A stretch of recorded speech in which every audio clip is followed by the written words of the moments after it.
네, 오늘 금요일 철학 예배 드리기 전에 기도드리겠습니다. 하나님 아버지 감사합니다. 오늘도 주님께서 아버지 이전에 아버지 저희를 인도하여서 하나님을 찬양하고 하나님을 예배드림에 감사합니다. 하나님 아버지 우리가 이 예배를 드릴 때 정말 아버지 온몸을 다해서 하나님을 경배할 수 있게 도와주시고 하나님 아버지 우리가 아버지 하나님을 위해서 하나님의 아버지 태초에 아버지 하나님께서 우리를 지음과 같이 우리가 하나님을 생각하며 하나님과 교통하고 하나님과 아버지 이어가는 아버지 그 관계 속에서 살아갈 수 있게 도와주시옵소서. 아버지 이 세상이 험하고 힘들고 하나님 아버지 하나님과의 아버지 교통하지 않는 세상들이 참 많습니다. 아버지 우리가 아버지 그 가운데서도 하나님을 교통하며 하나님의 아버지 같이 걸어가며 하나님과 함께 살아갈 수 있게 도와주시옵소서. 예수님 이름으로 기도드렸습니다. 아멘. 네, 아름다운 마음들이 모여서 찬양드리겠습니다.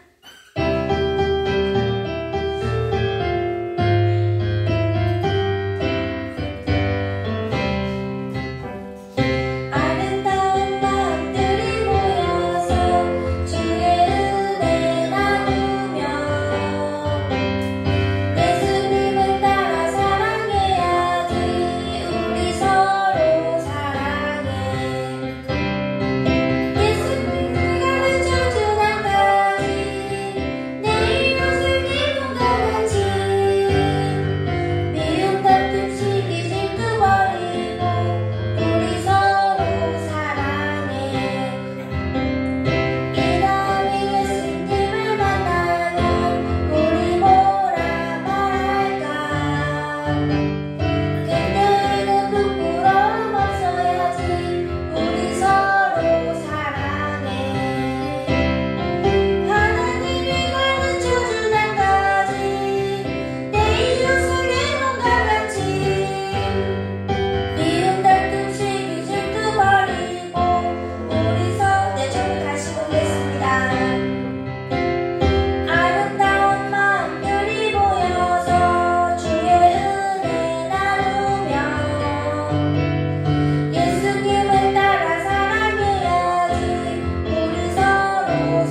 하나님의 관계가 이렇게 우리가 하나님이 가르쳐 주신 하나님의 그 은혜, 하나님이 우리를 태어나기 전부터 우리를 계획하셔서 이렇게 주님께서 나에게 큰 계획이 있구나 라는 생각이 들면서 정말 하나님을 믿는 게 기쁨이요 하나님을 믿는 게 사랑이구나 싶은 생각이 들었습니다. 우리 성도들도 하나님이 저희가 정말 때로는 절망에 쓰러질 때가 있고 때로는 힘들어서 넘어질 때가 있는데 그때마다 우리가 하나님한테 우리가 태초에 전부터 하나님께서 우리를 계획하셨구나, 그런 큰 그림이 있구나 라는 생각하면은 내가 힘든 일이 어렵고 그 힘든 일, 그 힘든 짐이 떠나가지는 않지만 그게 우리가 감당할 수 있는 은혜의 시간이 될 수 있음을 믿습니다. 이 시간 정말 하나님의 그 관계가, 나의 관계가 어떤지, 하나님과의 나의 관계가 어떤지, 하나님과의 나의 관계가 정말 사랑인지 아니면 정말로 그냥 언약으로 그냥 정말 내가 그냥 하나님을 그냥 신으로 믿는 게 아닌지 한 번 더 생각해보는 시간이 됐으면 좋겠습니다. 기도드리겠습니다. 하나님 아버지 감사합니다. 오늘도 주님께서 아버지 나에게 아버지 은혜를 주셔서 하나님께서 아버지 그 은혜를 아버지 나눌 수 있게 도와주셔서 감사합니다. 하나님 아버지 하나님의 그 사랑이 아버지 내 아버지 머무는 게 아니라 아버지 내 이웃에 넘어가고 하나님의 사랑이 넘쳐 흘러서 그 사랑이 정말 아버지 나뿐만이 넘치는 게 아니라 정말 하나님 안에서 아버지 꿋꿋하게 아버지 하나님 아버지 이어가는 은혜의 시간이 될 수 있게 도와주셔서 아버지 주님의 사랑이 아버지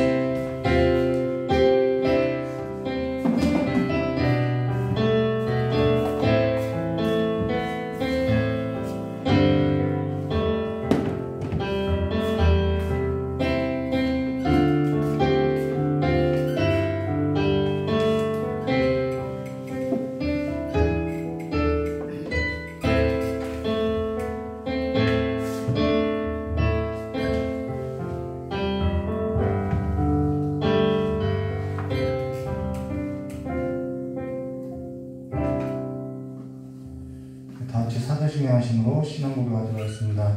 전능하사 천지를 만드신 하나님 아버지를 내가 믿사오며 그 아들 우리 주 예수 그리스도를 믿사오니 이는 성령으로 잉태하사 동정녀 마리아에 생하시고 본디오 필라도에게 고난을 받으사 십자가에 못 박혀 주시고 장사한 지 4일 만에 죽은 자 가운데서 다시 살아나시며 하늘에 오르사 전능하신 하나님께 하나님을 계시다가 저로서 산자와 중자를 심판하러 오시라. 성령을 믿사오며 거룩한 공예와 성도와 서럽다는 것과 죄를 사하신 것과 공의를 사는 것과 영원히 사는 것을 믿사옵나이다. 아멘.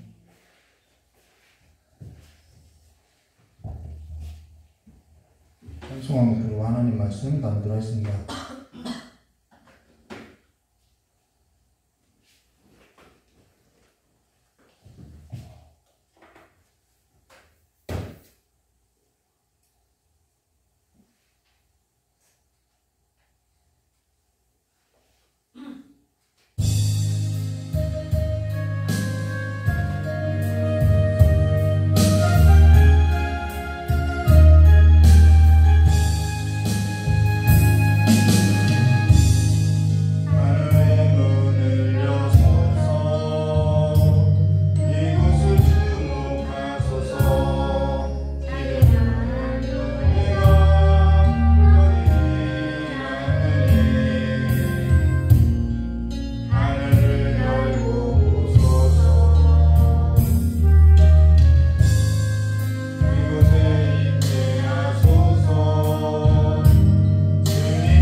7절까지의 말씀입니다.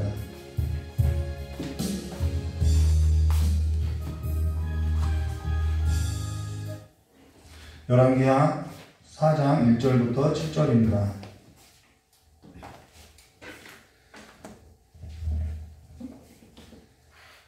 구약성경 564페이지입니다. 열왕기하 4장 1절에서부터 7절까지 말씀 한 절 한 절 기도하도록 하겠습니다.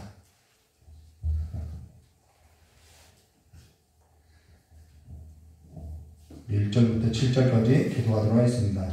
선지자의 제자들의 아내 중에 한 여인이 엘리사에게 부르짖어 이르되 당신의 종 나의 남편이 이미 죽었는데 당신의 종이 여호와를 경외하는 줄을 당신이 아시는 바나이다. 이제 빚준 사람이 와서 나의 두 아이를 데려다가 그의 종을 삼고자 하나이다 하니 엘리사가 그에게 이르되 내가 너를 위하여 어떻게 하랴. 내 집에 무엇이 있는지 내게 말하라. 그가 이르되 내 종의 집에 기름을 매는 아무것도 없나이다.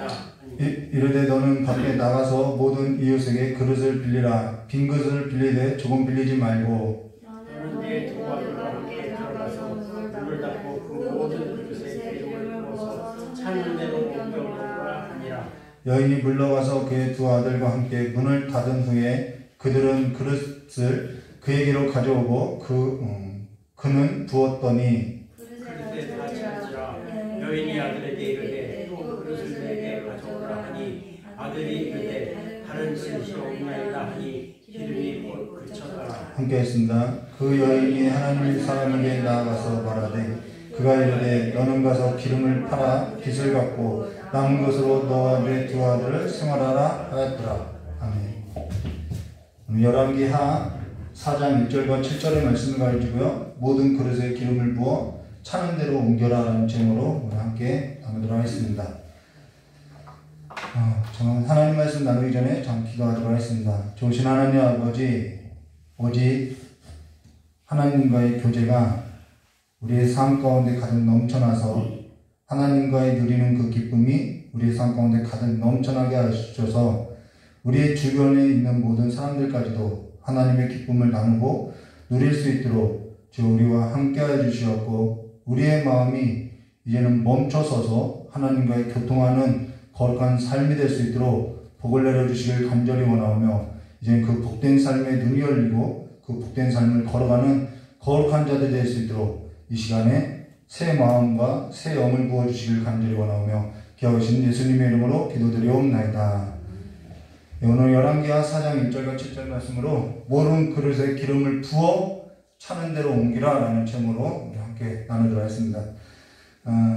지금 저와 여러분이 함께 나누는 이 열왕기하 4장 1절과 7절 말씀은 오래전에 저희 가정에 가정 예배 드릴 때 그 가정 예배를 인도했던 목사님이 설교로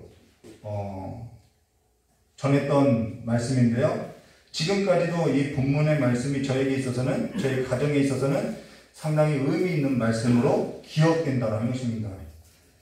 때로는 저와 여러분에게 의미 있게 주어지는 하나님의 말씀이 삶에 있어서 기억에 남는 말씀들이 있다는 거예요. 근데 저와 여러분에게 있어서 그 삶에 있어서 기억되는 하나님의 말씀이라는 것은 언제 하나님의 말씀이 저와 여러분의 삶에 있어서 기억되는 말씀이 되느냐 하면은 그 하나님의 말씀이 저와 여러분의 삶에 있어서 무관한 말씀이면 기억되지 않는다는 거예요. 저와 여러분에게 있어서 저와 여러분의 삶에 있어서 이 하나님의 말씀이 직접적으로 연관이 있을 때 그 말씀이 우리의 삶에서 기억된다는 거예요. 그러면은 이 본문의 말씀이 그때 저와 저희 가정 가운데 예배 드릴 때 무관했던 말씀이 아니라 저와 저희 가정이 이와 같은 현실 가운데 있었기 때문에 이 말씀이 기억남는다라는 것이죠.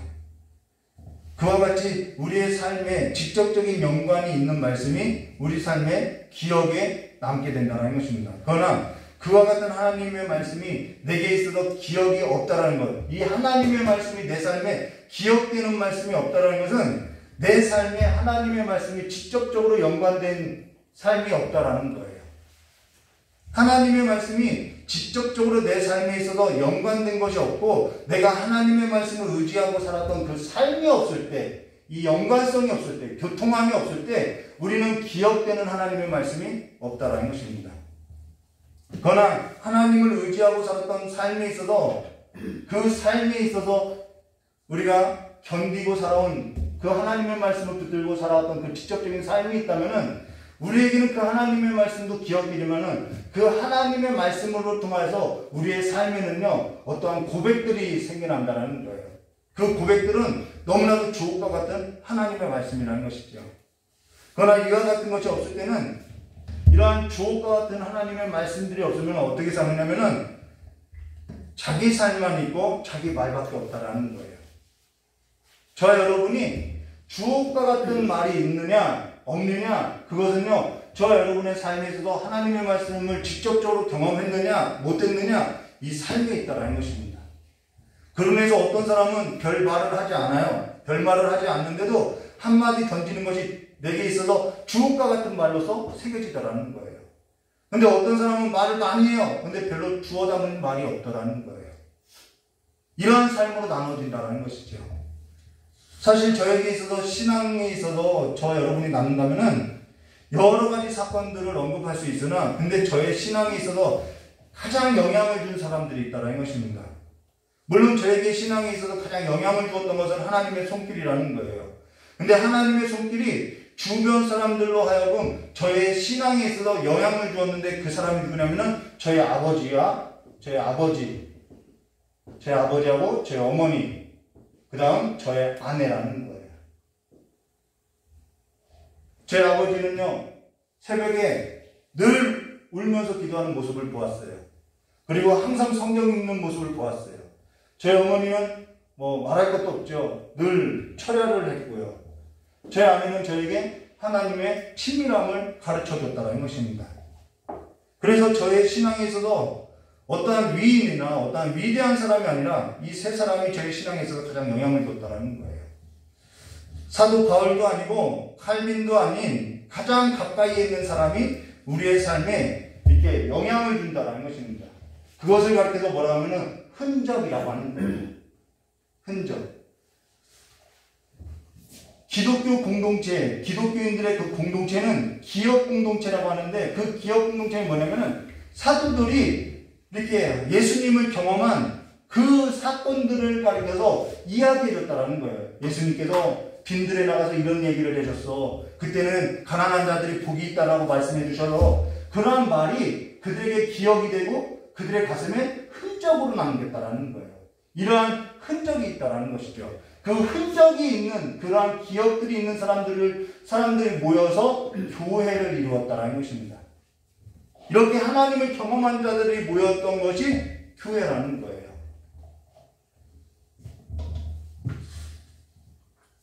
그로 인해서 저의 아내와 같이 또 저의 어머니와 같이 했던 주옥과 같은 말이 저에게 있어서는 마음에 흔적이 남겨져 있다는 것입니다. 그와 같은 말은 삶에 있어서 그와 같은 말은요, 삶에 있어서 하나님을 직접 경험할 때 나오는 말이라는 거예요.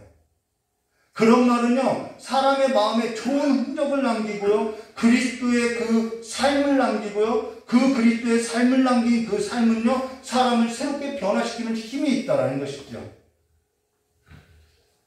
많은 말보다 그러한 주옥과 같은 한마디가 우리의 삶을 변화시키고 우리의 삶에 아주 좋은 흔적을 남기게 된다는 것입니다.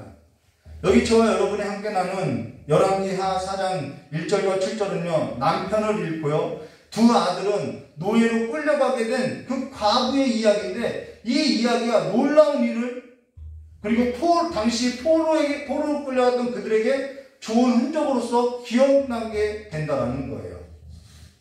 그러나 지금 저와 여러분이 여기 일어난 일을 보고도 그냥 지나칠 일이 아니라 지금 저와 여러분이 이 이야기를 듣고 저와 여러분의 가슴에 좋은 흔적으로 남겨서 하나님을 찾고 하나님과의 하나님을 찾는 삶에서 하나님과의 경험이 있어야 한다는 것이죠. 그것이 아니라면은 우리가 이렇게 모여서 예배하는 것이 별 의미 없다라는 거예요. 전에 여기 기록된 말씀을 가지고 가정 예배에 있어서 드릴 때 저희 가정은 이와 같은 상황이었다라는 거예요. 어떤 희망도 없이 소망도 없이 그냥 절망만 있었던 때라는 거예요.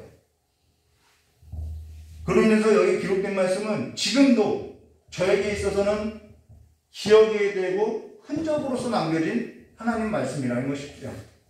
근데 오늘 저와 여러분이 이 말씀을 나눌 때 한 가지 기억할 것이 있는데 그게 뭐냐면은 열왕기서를 읽을 때 기억해야 할 것은 열왕기서는 열왕의 이야기를 썼지만은 이 글은 언제 당시에 쓰여졌냐면은 포로기 때, 바벨론 포로기 때 쓰여졌다는 거예요. 그럼 이 글을 읽었던 사람들은 누구냐면은 포로들이었다라는 것입니다. 바벨론 포로들이었다라는 거예요. 그리고 지금 저와 여러분이 열왕기하 4장 1절과 7절에 있어서 나눌 때 한 가지 더 기억해야 할 것은 열왕기서라는 것은 열왕들의 이야기라고 열왕들의 이야기를 기록한 건데 왕들 지금 저와 여러분이 나눈 것은 왕들의 이야기가 나와 있지 않고 기적에 관해서 이야기하고 있다는 것입니다. 그래서 지금 이 기적에 관해서 기록하고 있는데 하나님은 이 기적을 통해서 우리에게 뭔가 말하고자 하고 있다는 거예요. 그 의도를 저와 여러분이 보아야 한다는 것이죠. 그래서 여기에서 중요한 것은 뭐냐면은 기적이 기적으로서 끝나는 것이 아니라 기적이다라는 것이 아니라 하나님께서 이 기적 가운데서 말씀하시고자 하는 것이 뭔지 저와 여러분이 그 말씀이 저와 여러분의 삶에 있어서 기억으로 남아야 한다는 것입니다. 그럼 열왕기하 4장 1절 말씀 보도록 하겠습니다.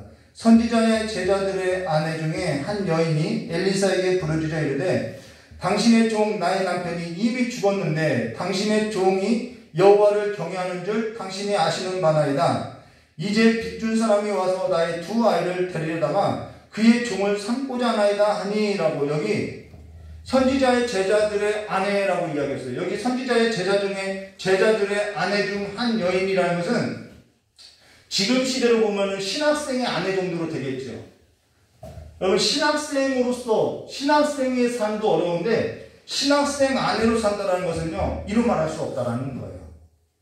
저희 장모님하고 장인어른도 신학생의 아내로 살아가는 그 삶이 어떠했는지 옆에서 지켜봐서 알 거예요. 저 역시도 신학생 때가 있었으나 신학생 때의 삶이라는 건요 그냥 그 가난 자체라는 거예요. 생계 자체가 되지 않고요 경제 상황이라는 것은요 말로 다 할 수 없다라는 것입니다. 지금 생각해도요 어떻게 걸어왔는지 다시 그런 상황으로 살라고 한다면은 자원에서 갈 마음이 없다라는 거예요. 다시 신학교 가서 신학생의 삶을 살아라 라고 하면은 순종해야 하겠지만은 다시 그러한 삶을 살 자신이 없다라는 것입니다. 그냥 고난의 연속이더라는 거예요. 근데 여기 저와 여러분이 한 가지 시대의 상황에 있어서 읽어야 한다라는 거예요. 여러분 삶의 주변에 누군가 신학생이 있다면요 정말 기도 많이 해줘야 한다라는 거예요. 정말 기도 많이 해줘야 해요. 교회도요, 그 신학생을 위해서 정말 기도 많이 해줘야 한다는 거예요. 근데 지금 여기에 시대적 상황을 우리가 읽어야 하는데요. 이때 당시 보면은 도피가 너무 작아서 안 보여요. 이 북이스라엘이 왕인데 여로보암, 나답, 바하사, 엘리, 시므리, 오므리, 아합 이렇게 나오는데요. 이때 당시 다스렸던 왕이 누구냐면 아합이라는 거예요. 오므리의 아들 아합이라는 거예요. 그리고 그의 아내가 잘 알고 있는 이세벨이라는 거예요. 이게 이때 당시 상황이라는 거예요. 그러면 그 시대적 상황이 어땠는지 우리가 시대를 좀 보았는데요. 그 시대를 보면요. 열왕기상 16장 30절과 33절 보면은 안 했어요. PPT 안 했어요. 그냥 이 표만 띄워놓으면 돼요. 오므리의 아들 아합이 그의 이전의 모든 사람보다 여호와 보시기에 악을 더 행하여 한 나라의 왕이 악하다라는 거예요.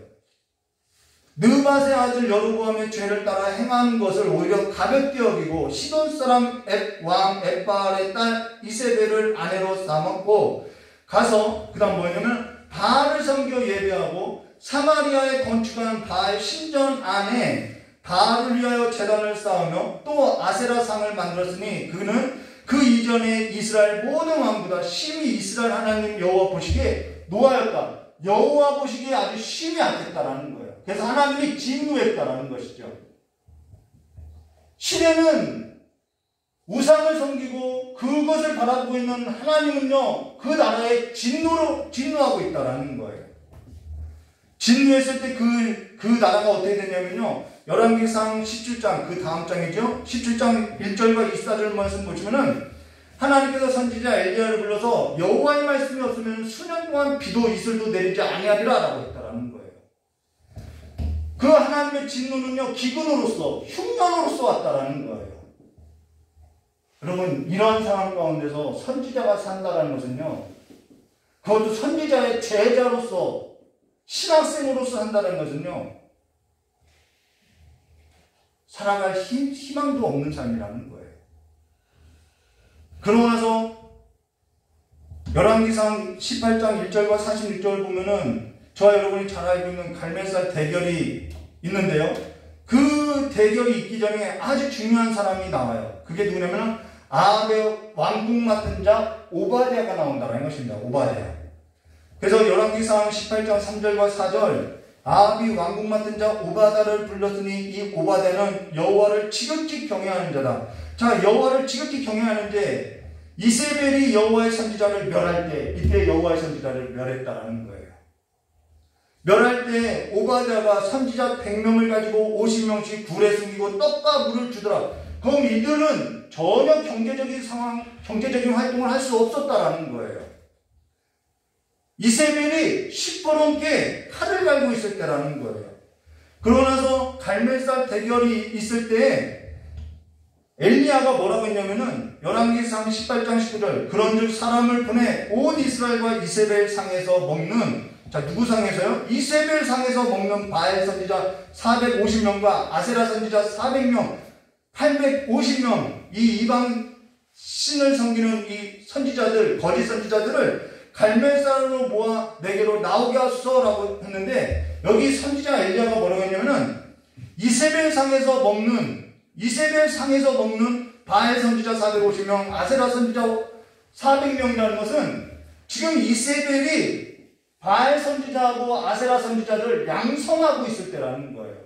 그러면은 여호와를 섬기는 선지자들의 삶이라는 것은요, 그냥 궁핍 자체라는 거예요. 이런 시대의 상황인데, 안 그래도 그 나라를 다스리는 사람이 바알 선지자와 아세라 선지자를 양성하고 있고 하나님의 선지자를 멸할 때 이 왕국 맡은 자 오바댜가 목숨을 걸고 이들을 먹였다라는 거예요. 그렇게 먹이지 않으면 이들은 살 수도 없었다라는 거예요. 생활비 자체가 공급되지 않을 때라는 거예요. 근데 여기 이런 때에 하나님께서 진노해서 기근과 흉년을 보냈다면 누가 가장 어렵냐? 모든 사람이 당연히 어렵지만은 이렇게 더 어려운 사람들이 있더라는 거예요. 가장 밑바닥에 있는 사람들이 더 어렵다라는 거예요. 북이스라엘 왕이라고 하는 그 아합은, 그가 왕이 되고 나서 그의 아내 이세벨이 실권을 잡고 여호와의 선지자들은 멸하고 바알 선지자와 아세라 선지자를 양성하기 위해서 먹이고 입히고 있다라는 거예요. 그러한 모습을 보고, 그러한 악한 일을 보고 하나님은 땅에 흉년을 보냈다라는 것입니다. 그러면 그와 같은 시대에서도 여호와의 선지자보다 여호와의 선지자가 되고자 하는 제자들의 삶이라는 것은 이루 말할 수 없다라는 것입니다. 누군가가 공급하여 주지 않으면은, 오바댜 같은 사람이 있지 않으면은 살 수 없다라는 거예요. 저 여러분이 전 세계에 전염병이 있을 때 국가가 여러 가지 지원책을 냈어요. 정책을 냈어요. 제도를 냈어요. 제도를 개선했어요. 여러 가지 방책을 만들었어요. 그러나 모두가 힘들어도 더 취약계층이 있다라는 거예요. 그 지원마저도 미치지 않는 영역들이 있다는 것입니다. 자영업자들은요, 힘들었어요. 누구나 다 힘들었어요. 근데요, 자립하지 못한 교회는요, 재산도 없어가지고요, 지원조차도 받지 못했다라는 거예요. 근데요, 모이지도 못했어요. 영상 장비도 없어서 예배하지도 못했어요. 그래서 문 닫은 교회가 많아요. 여러분, 그러한 시대라는 거예요. 그러한 시대에 저와 여러분이 하나님을 경외하는 사람이라면은 그 기간을 어떻게 보냈냐는 거예요. 어떤 권사님은 문 닫힌 교회 문고리를 잡고 울고 기도했어요.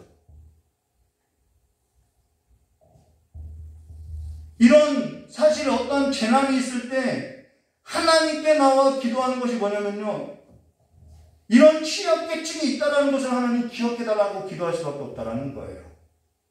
이런 시대적 상황에 있어서 이러한 흉년이 다가오고 기근이 다가오고 전염병이 있으면요, 정말 하나님의 손길이 미치지 않는 그러한 사람들은요, 살아갈 방법이 없다라는 거예요. 막막하다라는 거예요.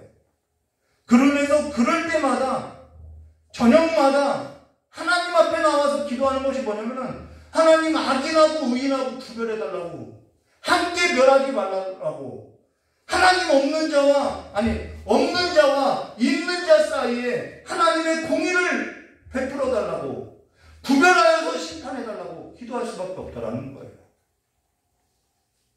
어떤 정책이 있다고 해도요, 어떤 제도가 마련되어 있다고 해도요, 그러한 제도나 정책이나 그러한 것이 미치지 못하는 영역들이 많이 있더라는 것이죠.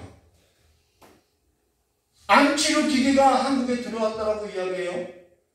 모든 사람들이 그래서 이제는 한국에도 암치료 기계가 들어왔으니까 모든 사람들이 다 암에 걸린 사람들이 혜택을 받겠구나 했는데, 그 암치료 한번 받는 것이 5천만 원이래요. 여전히 있는 사람들에게는 좋은 소식이겠지만은 그 한 번 받지 못하는 그 치료비가 없는 사람은요, 그 암치료 기계가 들어와도요, 무용지물이라는 거예요. 그런데 이러한 시국에, 이러한 시대에 하나님께서 심판하실 때 더 취약한 하나님의 자녀들이 있다는 것입니다. 하나님의 자녀들이 있다는 거예요. 하나님의 백성들이 있다는 것이죠. 여기 선지자의 제자들의 아내 중에 한 여인이 엘리사에게 부르짖어 이르되, 당신의 종 나의 남편이 이미 죽었는데 왜 죽었어요? 죄를 져서 지금 죽은 거 아니에요. 당신의 종이 여호와를 경외하는 줄 당신이 아시나이다. 여호와를 경외하다가 이 시대에 죽임을 당했다라는 거예요. 그런 상황이라는 것이죠. 이 시대에 하나님의 길을 가고 하나님을 경외한다는 그것은 그냥 굶어 죽기에 아주 좋은, 아주 적합한 삶이라는 것입니다. 정확하게 이 남편이 어떤 사연으로 죽게 됐는지 기록이 없으나 우리는 정황상 알 수 있다는 거예요. 북이스라엘 아합은 실권을 잡고 있는 이세벨과 결혼해서, 그 이세벨은 바알 선지자, 아세라 선지자를 양성하면서 여호와를 경외하는 선지자들을 그냥 죽게 놔뒀다라는 거예요. 생활비조차도 지원해주지 않았다라는 것입니다. 왜 생활비라고 이야기하냐면요, 여러분, 하나님께서 주신 이 거룩한 땅에 하나님께서 약속했어요. 가난한 자가 있을 것이라고. 그러나 가난한 자가 있는데 그 가난한 자가 없을 것이라고 이야기하고 있어요. 어떻게 없느냐? 너희들이 서로 공급하여 나눠주는 하나님의 말씀의 통치가 이루어져서 모든 사람이 부유하게 될 것이다 라고 약속했다는 거예요. 그래서 고아와 과부와 객과 레위인을 위하여 봉사하라고 이야기했다는 거예요. 기업을 주라고 했다는 거예요. 그런데 그것마저도 하나님의 말씀이 없으니까, 하나님의 율법을 버리니까요, 그것마저도 지원해주지 않다라는 거예요. 하나님의 나라가 아니라는 것이죠. 약속의 땅이 더 이상 하나님의 말씀에 의해서 통치되는 하나님의 나라가 아니라는 거예요.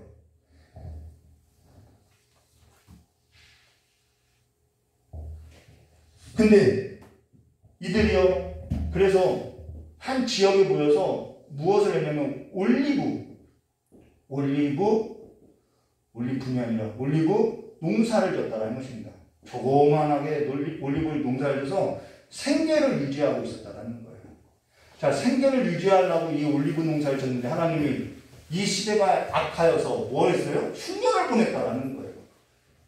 그러면은 이거 생계도 안 된다는 것이죠. 여러분, 그마저도 하지 못하겠다라는 거예요. 그마저도 못하겠다라는 거예요.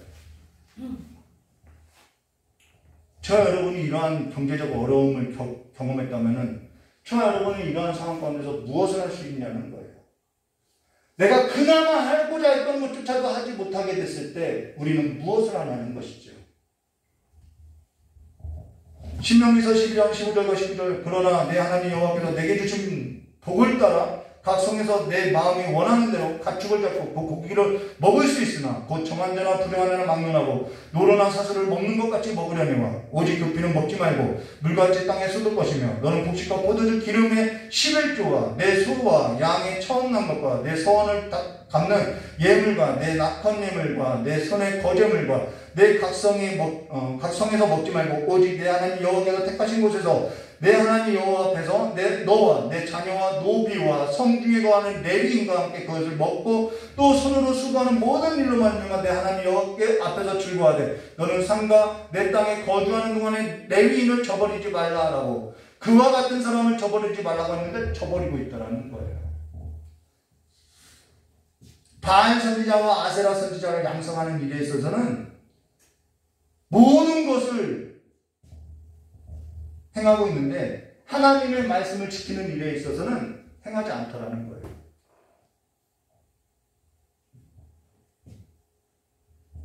그러면서 여기 선지자의 제자들의 아내 중 한 여인이라고 하는데 이 한 여인만을 나타낸 것이 아니라 그 한 여인은요 이 시대를 나타내고 있다는 거예요. 그래서 그 한 여인이 누굴 찾아갔냐면 엘리사에게 부르짖어 이르되 여러분 이런 상황에는요 부르짖는 것밖에 없어요. 올리브 농사져서 그것도 좀 살라고 했는데 하나님께서 흉년을 보내서 그마저도 안 돼요. 부르짖는 것밖에 없어요. 근데 여기서 엘리사에게 부르짖어 이르되라는 이 부르짖다라는 말은요 어떤 것도 남김없이 다 쏟아냈다라는 거예요. 오늘 저 여러분이 기도라는 것을 정의를 다시 해야 돼요. 남김없이 다 쏟아내는 것이 기도라는 거예요. 내 가슴의 응어리, 내 가슴의 원통함, 말세는 그 원통함도 풀지 않는데요. 그 모든 원통함, 가슴에 맺혔던 모든 것을 다 쏟아놓는 것이 기도라는 거예요. 그런 기도를 하나님 앞에서 해보셨냐는 것이죠. 찔끔찔끔 쏟아놓고 남겨두고 다시 전에 살던 삶으로 산다면은 하나님을 저는 절대라는 말을 쓰지 않는데 절대로 경험할 수 없다라는 거예요. 찔끔찔끔 마음의 응어리 남겨두고 쏟아내기도 전에 하나님께로부터 하나님을 경험하기도 전에 그냥 내 삶으로 돌아간다면요 하나님을 경험할 수 없다라는 거예요. 그 입에서는요 하나님을 경험한 것이 없기 때문에 주옥과 같은 말이 나올 수 없다라는 거예요. 이 여인은 여호와의 말씀이 어디 있냐고, 여호와께서 말씀하신 그 나라가 어디 있냐고, 여호와께서 왕이 되어서 여호와의 말씀으로 다스리고 있는 그 통치하고 있는 나라가 이 모양이냐고 기도하지 않았겠냐는 거예요. 여호와께서 여호와의 말씀에 약속하신 땅 안에는 가난한 자도 없고 부한 자도 없고 하나님의 백성들이 잘 살 것이라고 했는데 그런 나라가 어디 있냐고 기도할 거라는 것이죠. 여기 있어도 선지자의 제자들의 아내 중 한 여인이 엘리사에게 부르짖어 이르되라는 것은 어떠한 다른 방법을 구했다는 것이 아니라 통곡했다라는 거예요. 여호와의 말씀을 가진 선지자에게 그냥 나갔다라는 거예요. 달리 방법이 없었다라는 거예요. 그리고 엘리사가 그 답도 없는 그 여인의 말을 듣고 뭐라고 했냐면은, 엘리사에게 그 여인이 뭐라고 했냐면은, 당신의 종이, 자 볼까요? 당신의 종이 여호와를 경외하는 줄을 당신이 아시나이다라고, 이들이 죄를 범하고 살았던 것이 아니라 당신도 알지 않냐는 거예요. 여호와 보시기에 얼마나 경외하는 삶을 살았는지 아시지 않냐는 거예요. 당신이 살펴본 것처럼 여호와를 경외한 삶을 살았는데 그 삶이 평탄치 않고 죽을 위기에 처했다는 것이죠. 여러분, 하나님을 섬기면요 죽을 위기에 처하는 것이 맞아요. 그들은 죽을 각오로 섬겼다라는 거예요. 고난의 연속이 있지요. 근데 여기 이제 빚진 그나마 고난의 연속이에요. 이제 빚준 사람이 와서 나의 두 아들을 데려가 그의 종으로 삼고자 하나이다 하니라고 이야기했어요. 생활고로 인해서 빚을 졌는데 이제 그 빚준 사람이 와서 남겨진 두 아이를 노예로 삼고자 하다라는 거예요. 뭐 이거 당연한 일 아닌가요? 그러면 저와 여러분이 생각할 때 이 너무하다, 해도 너무하다라고 생각할 거예요. 근데 이거 너무한 일 아니라는 거예요. 빚을 졌는데 갚지 못하면은 노예로 부리는 것이 정당한 거라는 거예요. 신명기 15장 1절과 18절 말씀 보시면 노예에 관한 규례가 있어요. 신명기 15장 11절과 11절과 14절 말씀 보면 땅에는 언제든지 가난한 자가 그치지 아니하겠으므로 내가 내게 명령하여 이르노니 너는 반드시 내 땅 안에서 내 형제 중 곤란한 자와 궁핍한 자에게 내 손을 펴라고 이렇게 이야기했어요. 그러고 나서 뭐라 하면은 내 동족 히브리 남자나 히브리 여자가 내게 팔렸다 하자. 자, 팔리는 일이 있다라는 거예요. 팔렸다 하자. 만일 엿새 동안에 너를 섬기거나, 이거 하나님의 명령이죠. 율법이에요. 빚을 갚지 못하면은 노동으로서 갚으라는 거예요. 6년 동안, 엿새 동안에 너를 섬겼거든 7째에는 너를 그를 놓아 자유롭게 할 것이요. 그를 놓아 자유롭게 할 때는 빈손으로 가게 하지 말고 내 양무리 중에서 타작마당에서 포도들 틀에서 그에게 후히 줄지니 곧 내 하나님 여호와께서 내게 복을 주신 대로 그에게 줄지니라 라고. 이거는 사실상 노예로 끌려가는 것보다는 그를 어떻게 하기 위해 살게 하기 위함이라는 거예요. 미천을 마련해 주기 위해서라면 가난하고 궁핍한 자가 살 수 있는 방법을 하나님께서 율법으로 제시해줬다는 것입니다. 가난한 형제가 있어요. 궁핍한 형제가 있어요. 꼴 때 그는 가난하고 궁핍해서 꿨기 때문에 사실상 갚을 능력이 없어요. 그래서 이자를 받지 말라고 하는 것이죠. 갚는 것이 어려운 거예요. 꿨는데 내가 꿨으면 갚을 능력이 있다는 거예요, 없다는 거예요? 갚을 능력이 없으니까 꾸고 있는 거라는 거예요. 그러면서 그들에게 피해가 되지 않고 갚을 방법으로 6해 동안의 노예로 일할 것을 명했다는 것입니다. 이거는 노예로서 일하는 것은 너무나도 당연한 것이고 정당하다는 거예요. 근데 6해 동안의 노예로 일하고 나서는 빈손으로 가게 하지 말고 그가 살 수 있는 미천으로서 후히 주라고 이야기했다는 것입니다. 그러면서 하나님께서 복 주신 대로 그에게 주라라고 이야기했어요. 왜 주라고 했냐면은 그렇게 하나님이 그를 사람을 통해서 줄 때에 그 가난한 자가 하나님께서 그 사람을 통해서 나를 돌보시구나, 나에게 공급해 주셨구나, 나를 길러주셨구나 라는 것을 알게 하기 위해서 주라는 거예요. 나 이만큼 부자야, 그거 뽐내라고 주라는 게 아니라 하나님께서 당신에게 있어서 은혜를 베풀고 있다는 사실을 알게 하기 위해서 준다라는 거예요. 그러면 지금 여기 선지자 제자 중 한 여인이 빚준 사람이 와서 두 아이를 데려가는 것은 그를 노예로 삼고자 하는 것은 율법이에요. 정당한 거예요. 그러면 율법이 나빴느냐? 그게 아니라 이들을 살게 하기 위한 것이 율법이라는 것입니다. 그러나 저와 여러분이 한 가지 기억할 것은 이 율법이요 지금 어떻게 보고 있냐는 거예요. 지금 이들이 율법에 있어서 이 시대에 있어서 이 율법을 정상적으로 보고 있느냐? 그렇지 않다라는 거예요. 율법을 버렸다라는 거예요. 지금 이 시대적 상황은 율법이 정상적으로 작동하지 않고 있다라는 거예요. 하나님의 말씀이 정상적으로 작동하지 않는 시대라는 거예요. 이들은 지금 하나님의 율법에 있어서 버리고 하나님의 말씀에 있어서 귀를 닫고 하나님의 진노 가운데 있다는 것입니다. 율법이 있는 이들은 지금 이러한 상황에 놓인 가정을 보고 뭐라고 했느냐? 어쩔 수 없어. 정상이야, 정상. 하나님의 율법에도 그렇게 기록했잖아. 정상이야, 정상. 율법에 대한 정신은 없고 그들을 살리고자 하는 그러한 마음과 정신은 없고 율법에 있어서 자기 입맛대로 그것이 그들에게 있어서 당연한 거야 라고 했다라는 거예요. 그러면서 율법에 있어서 정신이 없고 모두가 다 이기적이라는 거예요. 시대가 이러니까요. 이러한 상황에서 나도 먹고 살기 어려우니까 그들의 마음 가운데 율법의 정신은 없고 율법이 가르치는 사랑이 식었다라는 것입니다. 이게 어떠한 시대예요? 말세라는 거예요. 하나님의 진노가 임하는, 하나님의 심판이 있는 말세라는 거예요.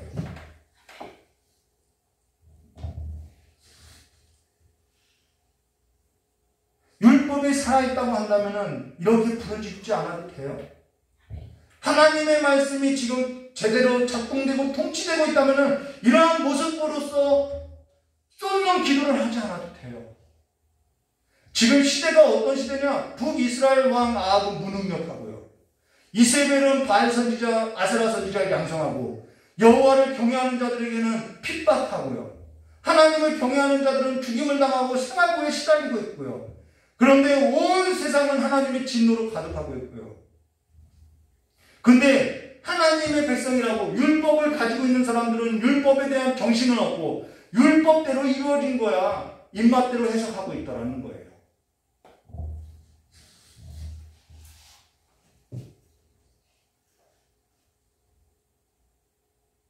그러면서 그들은 자기들밖에 보이지 않는다는 거예요. 율법의 정신은 없고 저들이 처한 상황에 있어서 율법을 가져다 대면서 아유 잘 될 거야. 어쩔 수 없어. 하나님이 알아서 한다고 했으니까. 그러면서 자신들이 행해야 할 형제들의 의무는 행하지 않고 자기 이익만 챙기며 지금 나 살기도 어렵다고 한다는 거예요. 지금 저와 여러분이 살아가는 시대와 똑같지 않나요? 지금 이 시대가 그렇다라는 거예요. 마태복음 24장 10절과 12절. 그때 많은 사람이 실족하게 되어 서로 잡아주고 서로 미워하겠으며 거짓 선지자가 많이 일어나, 바알 선지자와 아세라 똑같은 시대죠. 많은 사람을 미혹하겠으며 불법의 성함으로 많은 사람이 사랑이 식어지리라. 이게 마지막 때라는 거예요. 디모데후서 3장 1절과 5절. 너는 이것을 알라. 말세는 고통하는 때가 이르리라. 사람들은 자기를 사랑하고 돈을 사랑하고 자랑하며 교만하며 비방하며 부모를 거역하며 감사하지 아니하며 거룩하지도 아니하며 무정하며 원통함을 풀지 아니하며 모함하며 절제하지 못하며 사나우며 선한 것을 좋아하지 아니하며 배신하며 조급하며 자만하며 쾌락을 사랑하기를 하나님 사랑하는 것보다 더하며 경건의 모양은 있으나 경건의 능력을 부인하니 이 같은 자들에게서 내게 돌아서라라고 그들과 함께하지 말라는 거예요. 그들과 하나님이 함께하지 않기 때문에 그들과 함께하지 말라는 거예요. 요즘 성도들의 삶에서 가장 심각한 것이 뭐냐면은 하나님 사랑하는 것보다 쾌락을 더 사랑하고 있고 자기를 더 사랑하는 것이 문제라는 거예요. 그래서 고통을 몰라요. 율법에 있어서 율법이 있으나 율법의 정신은 없어요. 지금 너도 나도 살기 어렵다라고 이야기해요. 내 삶 안에 다른 사람이 들어와 있지 않아요. 내 삶에는 내 쾌락만 있다라는 거예요. 그러면서 여기 이제 빚준 사람이 와서 나의 두 아들을 데려가 그의 종으로 삼고자 하나이다 아니라는 것은 그가 율법을 몰라서가 아니라 율법에 있어서 하나님의 말씀이 정상적으로 작동하지 않고 있다라는 거예요.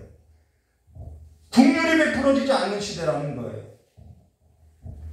나라가 미쳐 돌아가고 있는 것이죠. 이런 대로 부르짖을 상황이 아니냐는 것이죠. 이런데도 기도할 상황이 아닌가요? 이런데도 저와 여러분이 기도해야지 않고 있다면은 하나님을 찾고 있지 않다고 한다면은 저와 여러분의 삶은 어디로 가고 있냐는 것이죠. 어제 저와 아내에게 이런 얘기를 했어요. 기도하지 않는 사람을 곁에 두고 살아간 것은 기도하지 않는 사람을 곁에 두는 것은 길들여지지 않고 입마개 하지 않은 개를 곁에 둔 것보다 더 위험하다고 이야기했어요. 저와 여러분의 삶에 기도하지 않는 사람을 곁에 두는 것은 길들여지지 않고 입마개 하지 않는 개를 곁에 두고 살아가는 것보다 더 위험한 상황이라는 거예요. 사실 저의 삶을 보니까요. 기도가 가장 절실하다는 거예요. 저의 삶에 있어서 기도하지 않는 사람에 있어서 곁에 두고 기도하지 않은 사람의 삶의 그 말을 듣고 살았더니 빛이 없는 길로 가더라는 거예요. 길들여지지 않는 입마개 하지 않는 개에게 물린 것보다 더 심각한 결과를 가져오더라는 것이죠. 어제 저희 아내가 저에게 하는 말이 뭐냐면은 기도에 갈 방법이 없어. 늘 그 얘기예요. 제 어머니가 저에게 하는 말이 뭐냐면은 기도하는 자만 산다 이 얘기예요. 그러한 주옥 같은 말이 아무런 경험이 없이 나온 말이냐? 아니라는 거예요. 여기 이런 상황에 무슨 방법이 있느냐? 성경도 기도 외에는 이런 방법이 없다라고 계속해서 가르치고 있다라는 거예요.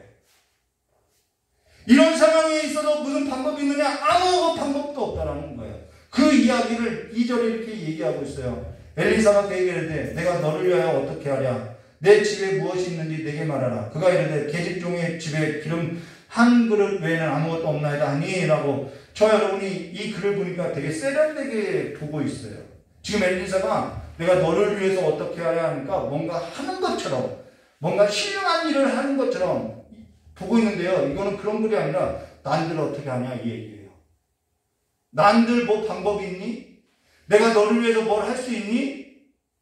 그러고 내 집에 무엇이 있는지 내게 말하라. 이것도 세련돼 보여요. 뭔가 해줄 것 같거든요. 근데 이것은 신령하게 보려고 한 말이 아니라 지금 가진 거 뭐 있니? 이 말이라는 거예요. 너 지금 뭐 갖고 있는 거 있니? 이게 방법은 아니죠. 아무 도움도 안 되는 말을 하고 있다라는 거예요.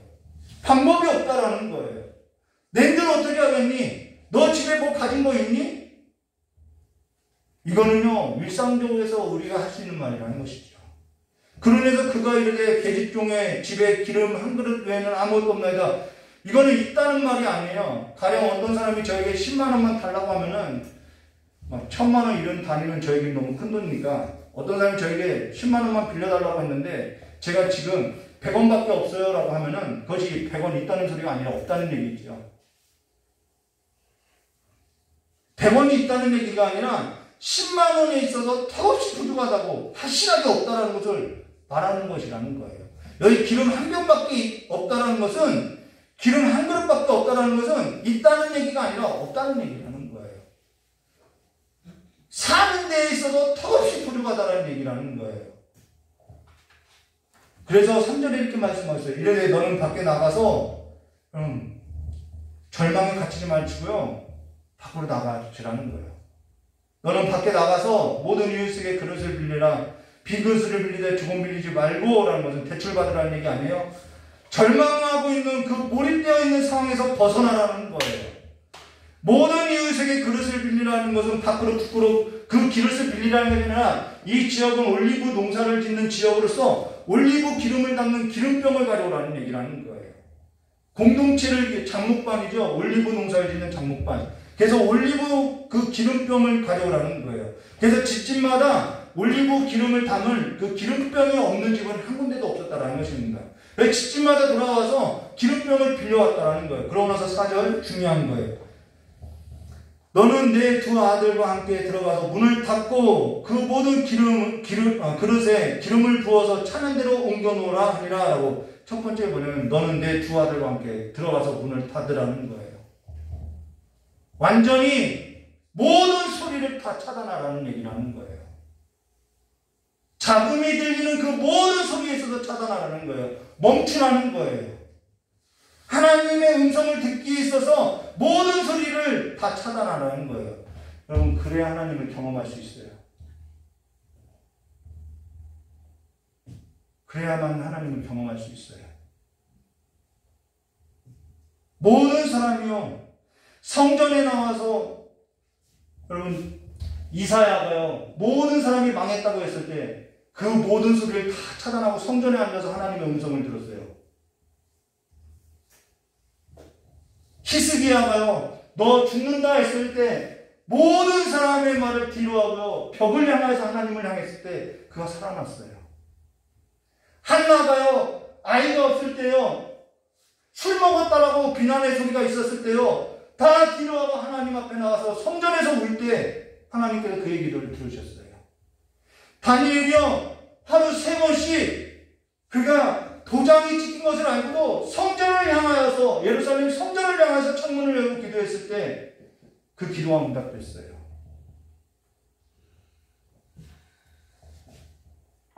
성전에 나와서 세상으로부터 들려오는 모든 소리가 차단될 때, 멈춰졌을 때 그 가운데 하나님의 음성이 들려지고요, 하나님의 나라의 일에 있어서 경험할 수 있다는 것입니다. 저녁에 교회 예배당에 나오면 아무도 없어요. 찬양 소리도 꺼나요. 빛 한 점 없어요. 아무 것도 빛도 없고 아무 소리도 없을 때 하나님 앞에 묵묵히 있으면요, 하나님께서 하나님의 그 삶에 있어서 부어주시는 것들이 있다라는 거예요. 그러한 경험이 저와 여러분의 삶 가운데 있을 때 하나님을 증거할 수 있는 입술이 된다는 것입니다. 걸어 다닐 때도 핸드폰, 밥 먹을 때도 핸드폰, 집에 있을 때도 핸드폰, 아이들 만날 때도 핸드폰, 무슨 하나님의 소리를 들을 수 있어요? 버스에 탔을 때도 핸드폰. 그러니 무슨 하나님의 소리를 들을 수 있어요? 그것이 차단되지 않고요. 길을 걸 때 묵상하고, 버스에 앉았을 때도 묵상하고, 이제는 예배당 안에서도 핸드폰. 그러니 무슨 하나님의 음성을 들을 수 있겠어요? 무슨 하나님을 경험할 수 있겠냐는 거예요. 주옥 같은 입술의 고백은요, 한마디 한마디가 하나님을 경험하는 증거에서 나온다는 것입니다. 지금 여기 선지자의 제자들 안에 중, 여러분, 기름병을 붓는 것은요, 이 병 넘치고 이 병 넘치고 그것은요, 하나님께서 하실 일이라는 거예요. 그러나 하나님 앞에서 모든 소리를 차단할 때 하나님의 부으시는 그 삶으로 말미암아 내 잔이 넘치나이다라는 고백이 나온다는 거예요. 여기 선지자 제자들의 아내 중에 한 여인이 두 아이가 노예로 살 것에 관해서 부르짖었다는 거예요.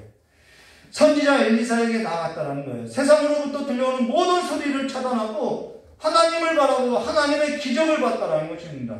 전에 저희 장로님에게 딸을 위해서 기도해 주라고 권했던 적이 있어요. 모든 소리를 차단하고 작정하고 딸을 위해서 기도해 줄 것을 권했다는 것입니다. 저와 여러분이 한 가지 볼 것은 어떻게 이것이 이루어졌지? 어떻게 이런 일이 가능했지가 아니라 하나님께서 이 기적을 통해서 무엇을 보였냐면 내가 지금 너희를 돌보고 있다. 이것을 나타냈다는 거예요. 지금 열왕기서를 읽고 있는 사람은 다 포로라는 거예요. 여러분, 이러한 기적을 통해서 하나님을 경험하는 것을 통해서 우리가 볼 것은 기적에 있어서 놀랄 것이 아니라 하나님이 살아있구나, 하나님이 내 삶 가운데 돌보시고 있구나, 그 하나님을 보게 된다는 거예요. 지금 열왕기서를 읽고 있는 사람들은 다 포로들이라는 거예요. 노예로 끌려간 자들이라는 거예요. 이들은 율법을 따라서 형벌을 받았고요. 그 형벌 가운데 이들은요, 어쩔 수 없다고 절망 가운데 다 앉아 있었다라는 것입니다. 그들을 향해서 지금 선지자가 이 글을 써내렸다라는 거예요. 이 글을 읽고 있었던 사람들은 다 포로로 끌려가서 하나님의 율법에 따라서 형벌을 받아서 우리가 어쩔 수 없다라고 절망 가운데 있는 자들이었다라는 거예요. 근데 지금 이 열왕기서는 왕들의 이야기인데 왕들의 이야기를 기록하지 않고 기적에 관해서 기록하고 있다는 거예요. 왜 기적에 관해서 기록했냐면은 이들이 왕을 구했죠. 여호와를 버리고 왕을 구하고 여호와를 버리고 왕의 정책과 제도로서 이들이 혜택을 누리면서 평화와 안위를 누릴 거라고 했는데 열왕기서는요, 포로로 잡혀간 그들을 향해서 진정한 왕이 누구냐?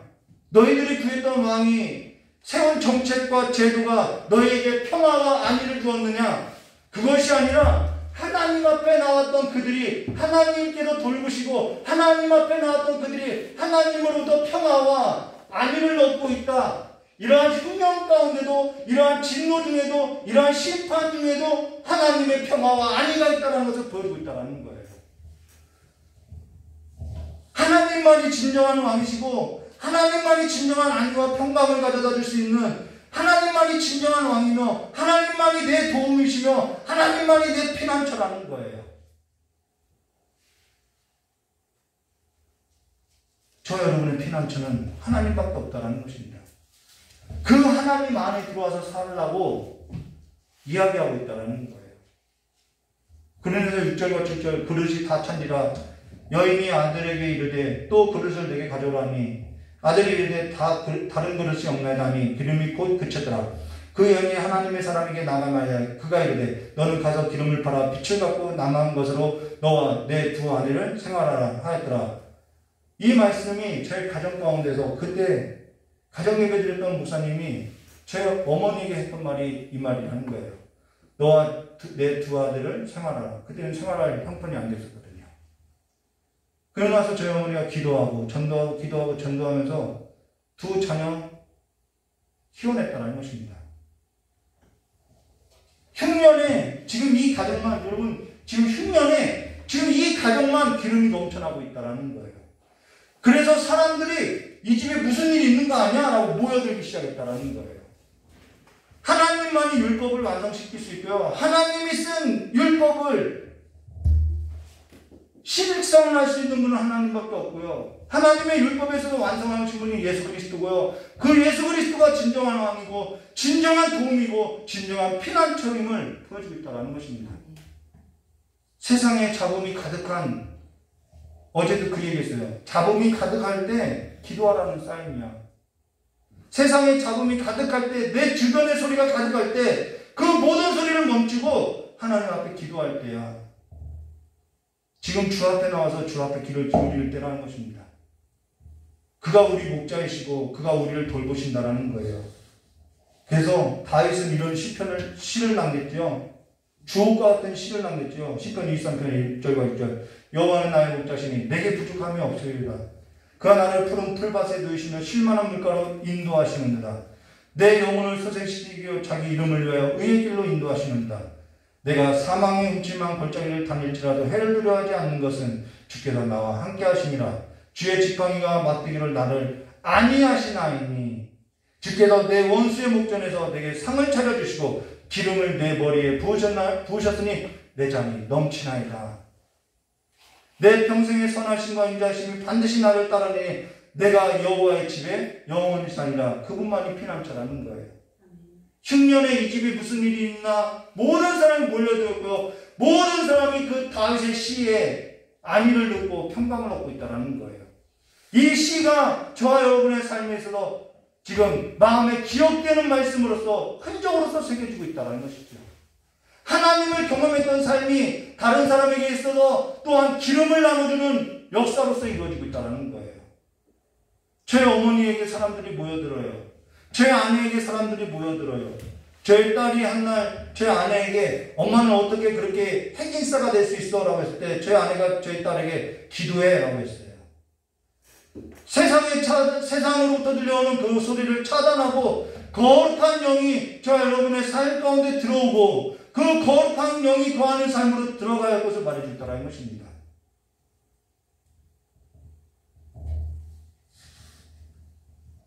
저와 여러분의 가정이요, 세상의 그 자본들이 차단되지 않고서는요 주의 영을 볼 수 없어요. 주의 기적을 볼 수 없어요. 주의 그 돌보심을 경험할 수 없어요. 자녀들을 위해서 이제는 남김없이 쏟아야 하는 거예요. 이 두 자녀가 있는데요, 두 자녀를 놓고 기도해야 하는 거예요. 교회를 위해서 남김없이 쏟아야 하는 거예요. 지금은 기도해야 하는 방법이 없어요. 다른 방법 생각지 말고 교회가 이래서 부흥 안 되네, 저래서 부흥 안 되네, 그런 모든 소리 차단하고 세상으로부터 몰려오는 모든 소리 차단하고 주 앞에 남김없이 쏟는 기도와 부모를 위해서도 기도해줘야 하고 자녀를 위해서도 기도해줘야 하고 교회와 나라를 위해서도 기도해줘야 한다는 거예요. 부모는 안 힘든가요? 노년은 안 힘든가요? 자녀는 안 힘든가요? 교회는 안 힘든가요? 다 힘들 때 아니냐는 것이죠. 그것을 모든 것을 이제는 멈추고 기도로 돌파하시기를 주님의 이름으로 축원합니다. 오늘 교회가 기도로 돌파하지 않으면은 저희 교회도 저는 그렇게 생각해요. 문 닫을 수 있다고 봐요. 저와 여러분이 기도로 모든 일에서도 돌파하지 않으면은, 함께 주를 찾지 않으면은, 함께 모이지 않으면은 주께서 돌보시는 안위와 평강 없는 시대로서 망할 수 있어요. 기도하지 않으면 죽고 기도하는 자만 살고 기도하지 않는 자는 곁에 두고 살아가는 것은 입마개 하지 않는 개를 곁에 두는 것보다 더 위험한 상황에 놓인 거예요.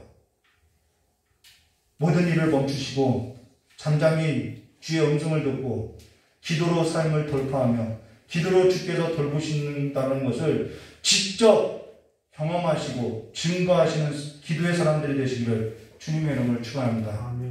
같이 기도하도록 하겠습니다. 좋으신 하나님 아버지, 우리의 빈잔을 주님 앞에 올려드리오니 이 시간에 주의 영으로서 우리의 삶을 넘치도록 채워서 주님의 살아계심을 경험하고 들어가는 귀하고 거룩한 시간 될 수 있도록 주여 역사해 주시옵고, 이제는 우리의 삶의 걸음을 멈추어서고 이제는 기도로서 돌파해 나가는 기도의 용사들이 될 수 있도록 주여 역사해 주시옵고, 오늘 이 시대는 장정들도 쓰러지고 부모들도 힘들고 자녀들도 살 길이 막막한 시대오니 주여 주를 따라서 이제는 주를 경험하는 삶으로서 주를 힘입고 살아가는 삶이 될 수 있도록 주여 역사해 주시길 간절히 원하오며 깨우신 예수님의 이름으로 축복하며 기도드리옵나이다.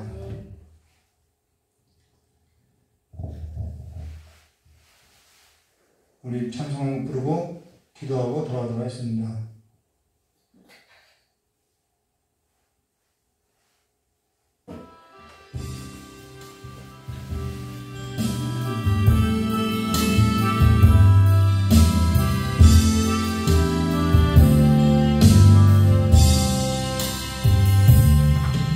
날 피난처에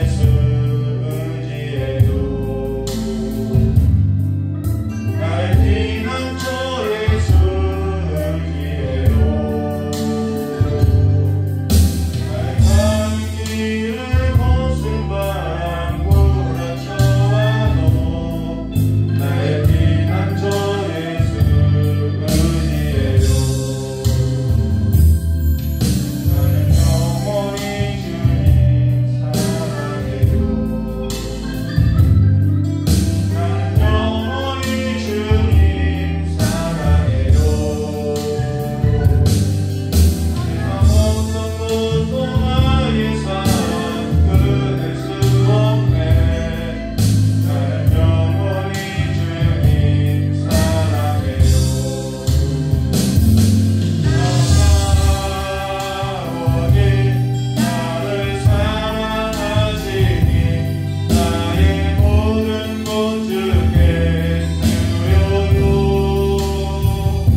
자비와 긍휼을 잃지 않았던 것처럼 오늘 우리의 삶에 있어서 이제는 멈춰서서 하나님의 자비와 하나님의 긍휼을 구하는 자들로서 하나님의 기적을 경험하고 하나님의 돌보심을 경험하며 하나님의 살아계심을 경험하는 자들로서 이제는 그 입술의 고백이 하나님을 찬미하는 고백으로서 주옥과 같은 고백들로서 하나님의 영을, 하나님의 말씀을, 하나님을 경험한 삶에 있어서 이제는 기름을 옮겨 담을 만큼 충만한 삶으로서, 나누는 삶으로서, 생활하고도 나누는 삶으로서, 충만한 삶으로서 우리의 삶들을 아버지여 인도하여 주시옵고 새롭게 해주셔서 우리의 삶이 피난처 되시고 우리의 도움이 되시고 우리의 왕이 되시는 하나님을 버리고 살아가는 삶이 되지 아니하도록 붙들어 주시길 간절히 원하오며